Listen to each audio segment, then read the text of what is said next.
a lot of people put their lives directly in the hands of companies for far too long, in my opinion. One of the most sought after things in America is a green card.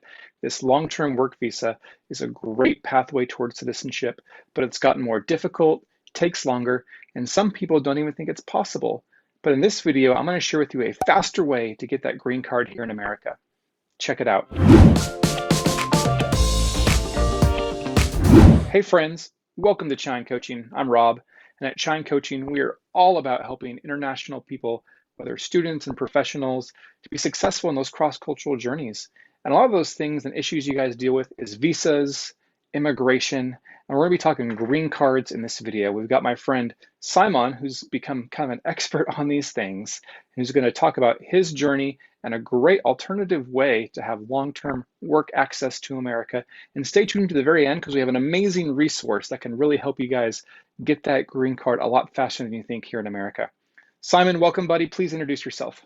Hey, Rob, always great to be back and chatting with you. So quick intro here. I came to the US a bunch of years ago as an international student, went to Arizona State, got my master's, been working in decently good jobs. This whole monster struck, which is the H-1B thing, right? And I couldn't be successful in the H-1B lotteries because it's like purely luck-based. I had to figure my own path out. That's where I started looking at like the alternate options of extraordinary ability-based immigration. That's how I found out about the O-1A visas and the EB-1A green card. And then I put my heart and soul into it for like about a year, worked super hard towards it. And that's how I got my EB-1A green card. And now I'm all about helping others get, build a profile that's good enough to qualify for that. Yeah, we've loved seeing the success that you've helped guide other people, which is amazing. One of the things I want to be careful here, Rob, is everything that I say, obviously, on this video and like any video people find on the internet, is that I am not an attorney. So I cannot give any legal advice, professional legal advice or anything like that. Everything that I say that's related to visas or anything, in that domain is purely from personal experience. I've been through this process, and it's through that personal experience and opinions that I have formed that I'm basically chatting here about visas. So nobody should think that I'm necessarily an attorney and construe this as legal advice. Well, let's jump right in. Saiman, tell us about what's the kind of current process and length for someone getting a green card in America right now? I think first it's important to understand why the green card waits have gotten longer, right? So in general, there are two mainstream ways to immigrate to the US, on a green card. There's the family-based immigration, which I'm not going to talk about, this is unrelated. And then there's the employment-based immigration. That's where the EB comes from, right? And even within employment-based immigration, there's like multiple categories. That's EB-1, EB-2, EB-3, and it's all based on increasing level of merit, right? So the EB-1A means it's for what they call people of extraordinary abilities. You have to show a bunch of criteria. I'm not going to go deep into the criteria right now because that's available on the USCIS website, but you have to show that you qualify as an extraordinary abilities person, right? And then there's the EB-2 where, it's lesser qualifications necessary. That's what most people apply for. And then there's the EB-3, which, an equal number as EB-2 apply for. The problem here, though, is that Congress has capped green cards given out every year in each of these categories, in all these categories, to not more than 7% per country. So when there's countries like India that are sending a lot of people to the US, they get put into a backlog because not more than 7% of, I believe it's like 140,000 green cards total per year shall go to one country, which means Indians get backlogged and backlogged and backlogged. And that's been going on for years now. And that's how we have like, some people say 20 years, some people say 30 years. I read an article recently on the internet, basically, that says that this is a 150-year wait for Indians for their green cards. Wow, that's crazy. I mean, they might have done their math a certain way. It might be exaggerated, but nevertheless, even a 10-year wait is a long time it's like more than 10% of your productive lifetime, which is silly. Mm-hmm. So that's the process and these extraordinary lengths with these backlogs that are happening. And Saiman, also, what happens to people if they don't get a green card in America? So usually people, get on this is the general path that people take, right? And most people that you see around you, they get the H-1B, and then they keep working till they get their green card, right? Like once they apply for a green card, then the H-1B, they keep renewing it over and over again. It's basically all the limitations that come with being on a temporary visa. A green card gives you a right to work wherever you want, and also a right to not work, a right to start a business, whatever it is, right? Like you basically are a permanent resident without many strings attached, except that you can't vote in elections and things like that. But on a work visa, you're here. It's called non-immigrant visa for a specific purpose, right? You're here for a specific purpose, which is either as a student or to perform a job based on whatever the visa type is.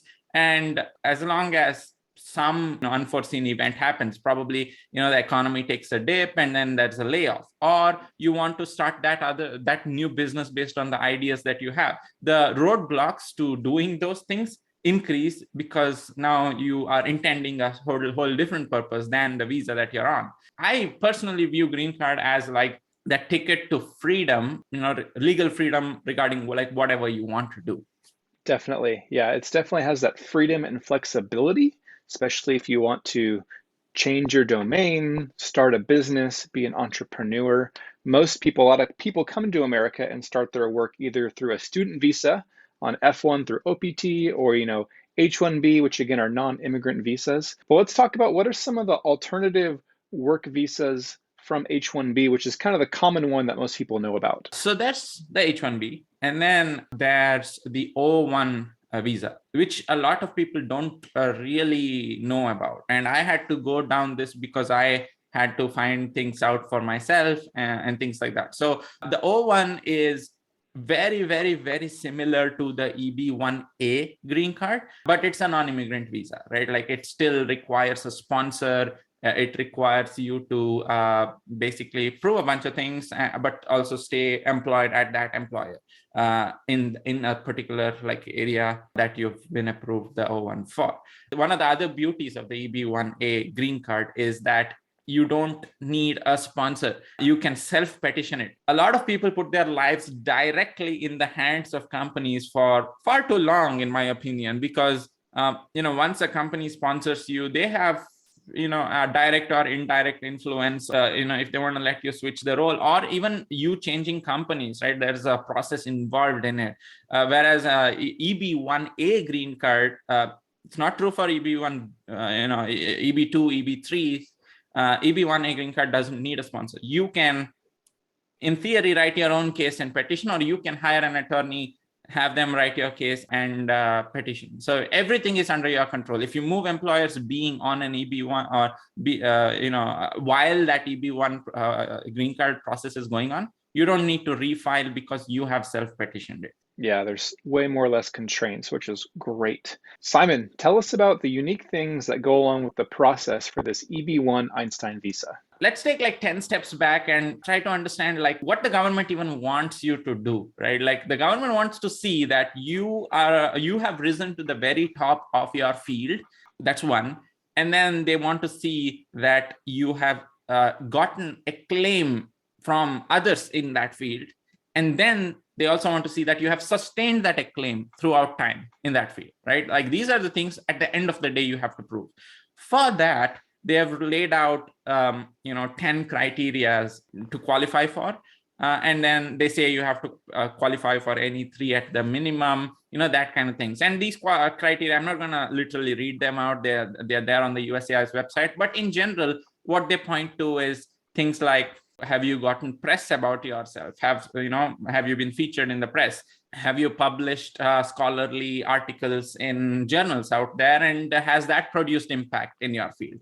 Have you been featured in like trade publications in your field? And have you contributed like originally, like do you have patents or any form of original contributions? Have you judged other people's work in your field, right? And then have you gotten any awards that's of like national or international importance in your field? Then there are like other things like, has your work been featured in exhibitions? What kind of critical impact have you had in your work? There's 10 of these similar criterias that essentially try to probe if you have risen to the top of your field, gotten acclaim, and sustained that acclaim. So effectively, what you might be wondering now that, hey, okay, how do I rise to the top of my field? Or how can I get this acclaim? And how can I sustain this acclaim? And that kind of thing, right? That's the journey that I've been through. And that's what I've built this whole course on is, yeah, getting to a top of a field is a vague term, right? Like, but there's a way you can define your field. There's a way you can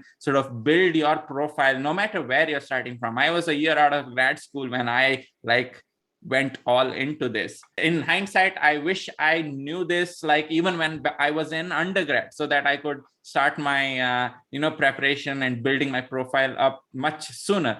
Now is the right time to start building your profile. And that's the reason I have set up this whole course, which is a Smart Green Card course, to go over specifics of how you can strategically and structurally build your profile towards this. So yeah, before we talk about this great resource, first of all, my friends, if you're loving this video and learning a ton like me, give a big like and thumbs up for this video to say thanks to Saiman sharing his knowledge and insights and experience about green cards and visas and immigration here in America. And our chai question for you guys is, what questions do you guys have about getting a green card in the States? Go ahead and let us know in the comments. What other questions about green cards, visas, immigration? Let us know. We can dialogue with you there, maybe get some more ideas for other videos.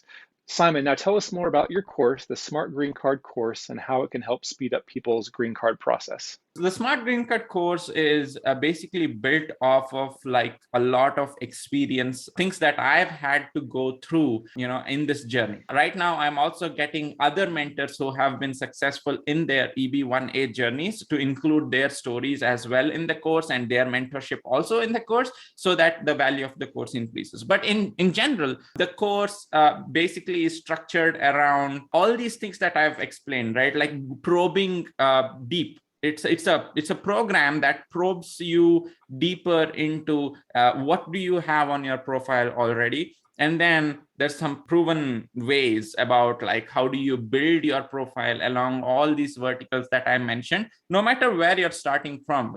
You basically are doing something in some field, right? And then as and when you boost your career using all these techniques, they are done in a very targeted fashion, so that you also don't forget to get the right evidences needed for this process. And we've had some phenomenal successes lately. We've had a couple of successful cases. They've been able to do it in around 5 to 6 months after joining the course, which is a timeline that even beat my own, which is awesome. Yeah, that's amazing. Congratulations.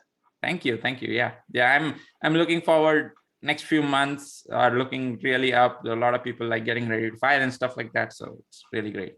Yeah, so we're going to have links in the video description and the comments of this video where you can go find out more information and join this course. This is an incredible resource if you're interested in green cards, immigration, or even citizenship here in America. If you want to have a long-term career opportunity, Saiman is going to be a great guide. We've already seen the results from this course. We definitely want you to check this out. Also, another fun thing that we're going to be doing is making a video about robotics. Saiman has an amazing background in robotics, so be sure to check out this video about robotics and the job scope and future careers of robotics here in America. You don't want to miss that video as well. Saiman, thank you so much, my friend. I've learned a ton, and I know that this is going to be really helpful, so thanks for hanging out and sharing your story. Always a pleasure, Rob. Thank you. Definitely. My friends, be sure to connect with us online on social media like Instagram, LinkedIn. Saiman is also very active there as well. Make sure you're connected with us through the Chai Coaching e-newsletter for tips, resources, live events as well. And as always, thanks so much for hanging out with us. We appreciate you being part of the Chai Coaching community. Thanks for tuning in, and we'll see you next time. Cheers.